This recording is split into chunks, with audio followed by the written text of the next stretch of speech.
सृष्टि जो आदिकाल से, उसके प्रारंभ से जो चलती आई है, वो तो मातृत्व के आधार पर ही तो चलती है।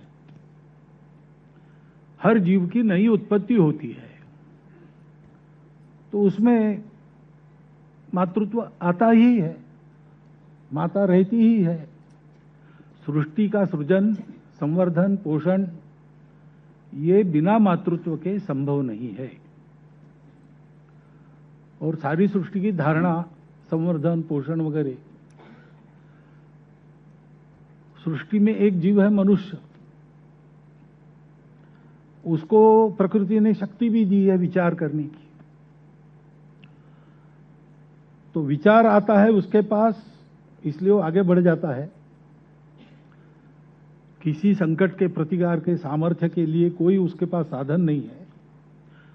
उसके पास न नाखून है, तीक्ष्ण दांत है, कुछ भी नहीं है, फिर भी वो आज सृष्टि का प्रमुख प्राणी बना है, सृष्टि का नेतृत्व कर रहा है। वो विचार के भरोसे कर रहा है। तो विचार शक्ति मिली है तो उसका दायित्व भी बनता है कि सृष्टि चलती रहे।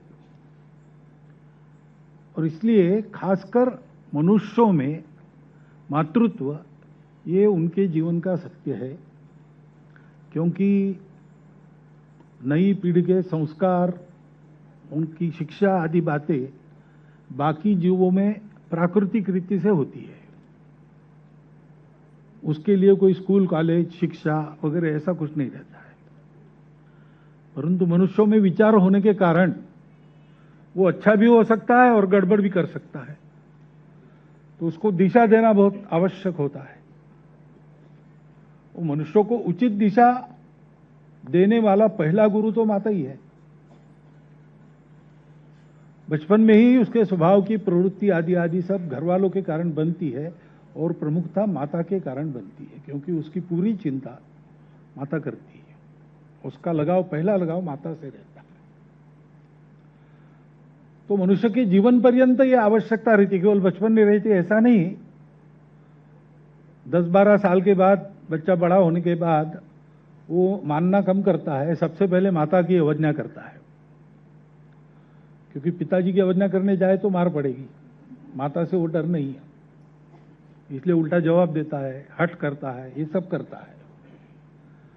बाद में जिसको अंग्रेजी में टीन एज कहते हैं, वो समाप्त होने के बाद फिर बाहर की दुनिया में जाता है तो फिर उसको जरा वस्तु स्थिति का भान आता है, तो थोड़ा संयमित हो जाता है, अपने आप को एक नियंत्रण में रखता है, अपने जीवन में आगे बढ़ने के लिए कई अच्छी बातों को अपनाता भी है। ऐसा चल के अपना जीवन पूरा करने तक उसको प्रत्यक्ष शिक्षा की आवश्यकता नहीं रही तो भी एक भावनिक समर्थन की जो आवश्यकता रहती है, कहीं पर जाकर रो सकूं, कहीं पर जाकर एक शांति पा सकूं, ऐसा एक सहज और सर्वदा उपलब्ध स्थान वो माता का ही रहता है। तो इसलिए मनुष्यों की जीवन पर्यंत आवश्यकता है। और अब्जावधि वर्षों के पहले सृष्टि उत्पन्न हुई, तब से अब तक ये मातृत्व की परंपरा चल रही है। उससे हम सब पृथ्वीवासी उत्तम रीति से अवगत है।